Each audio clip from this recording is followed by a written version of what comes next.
All right, I've done a little bit of the work. I wanted to show you. You can see how we mounted the board here with the stick tape, and that's in there pretty good. You're not getting that out.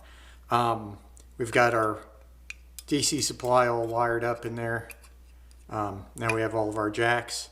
We have our input to our board wired up, and we're just going to finish off putting in the switches and just doing the little bit of wiring that's left, and then we'll take a look at it when it's done. All right, I'll see you in a couple. All right, so it's been a little bit of time. It's in the evening, but we did manage to get the unit wired up today.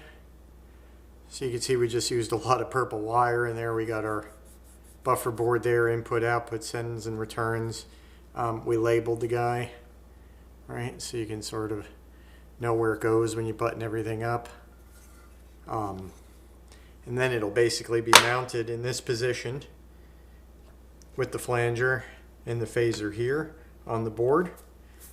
So I guess the next step really is to start on the splitter for the output of the cabinet simulator.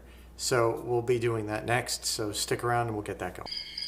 Hey, welcome back. I've got the board on the table here again, and reason being is I've changed some of the concept of the board, which I think is going to improve the experiment.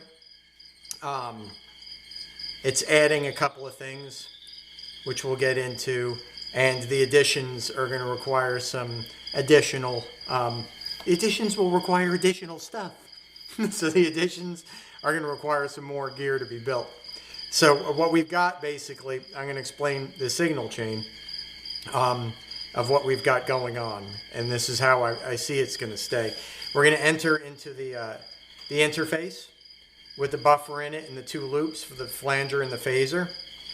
We're going to exit the phaser into the Echoplex, exit the Echoplex into the small box 3 unit, exit the small box 3 unit into the Hot One IR loader with that JBL Celestion mix.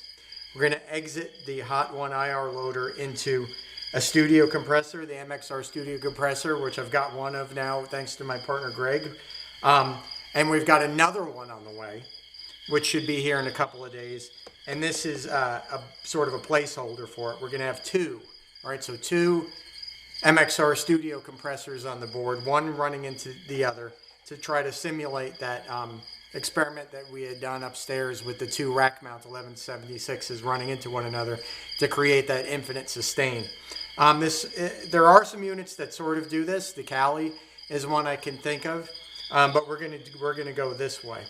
Now the other thing that's needed because of that is a breakout box, a DC breakout box to power the extra pedals, as the T-Rex fuel tank doesn't have enough 9-volt ports. So there's plenty of current in these to run these simple pedals. So I just plan on making a 3-to-1 breakout here to run the two compressors and the Omni off of one port. So we're going to build that today, just a simple breakout box, DC breakout box.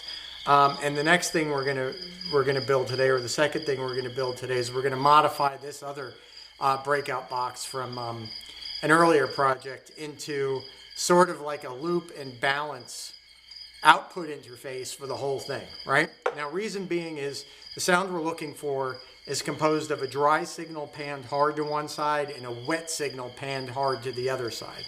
So we're dealing with two signals, one reverberated, one clear, with no reverb, and we want to be able to balance those, right? So what I figured we would do is we would use this box to create another, in a sense, loop for the lexicon unit, as well as a couple of potentiometers up here to dial in the strength of the wet signal versus the dry signal. So what I plan on doing is leaving the second MXR studio compressor and enter this unit here, which will then split into two directions. One direction being the input of the lexicon reverb unit. The other direction will be straight out. And then the output of this lexicon unit will be fed back into the box, into another potentiometer, and feed another output.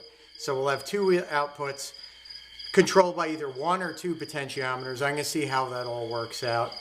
We might put in a small isolation transformer in there as well.